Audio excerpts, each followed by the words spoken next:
Today on Historic Victoria, I'm at beautiful Fort Rod Hill. It's an artillery fort built in the late 19th century to protect the British Navy. But today, it's a visitor hotspot where people can visit the gun batteries, the command posts, and the guardhouses. I'm here with Parks Canada to find out more.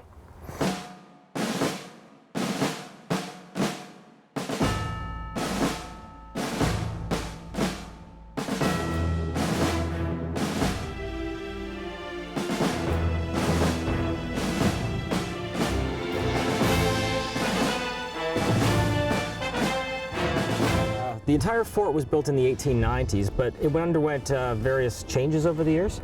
So Upper Battery is the one battery at Fort Rod Hill that remains sort of in its 1890s period. We have an original gun from that period. The guardhouse and the magazines are all decorated to look like that 1890s period when the British built the place. And why did the British build the place here? What was the purpose? Well, the British built their Navy base over in Esquimalt Navy Base back in the 1850s, yep. During the Crimean War.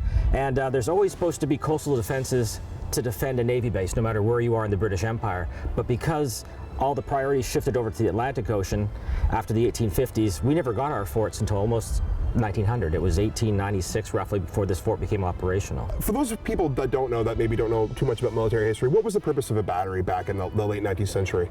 Well, the different gun batteries at Fort Rod Hill had different jobs. Upper Battery here with this giant big 6-inch disappearing gun was to deal with large enemy ships that might come into the area. And what would be the range on a gun like this? 3 miles, 5 kilometers roughly. And how do you aim at something that far away? Actually, you could aim beyond that as well. One of the advantages we had here is that Albert Head, which is the next point to land out there was another gun battery there. Wow. So we would know the ships were coming even before they got within visible sight of us.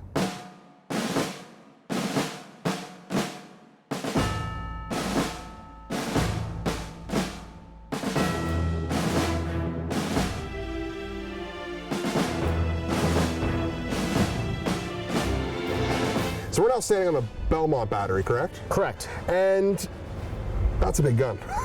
Well, actually, compared to the one we saw at Upper Battery, it's smaller, but every gun had its job. For example, this twin 6-pounder duplex gun had shells that weighed 6 pounds. That was the explosive that left the gun. Okay. Now, the Upper Battery gun, the disappearing gun we saw, fired once every 2 minutes. Yep. This gun, even though it's got a smaller charge, fired 72 times a minute. Wow. And the reason for that is because bigger is not always better. So in the 1890s, we had large ships. We had relatively slow guns to deal with them. Yeah. By World War II, we're looking at really small little torpedo boats, they were called. And they would skim along the surface with very little armor, and they would launch torpedoes into the Esquimalt Harbor in theory, and then zoom back out again. And they might do up to 40 knots. So you had to have a gun that could fire way quicker than once every 2 minutes. That's why we had a gun that fired 72 times a minute.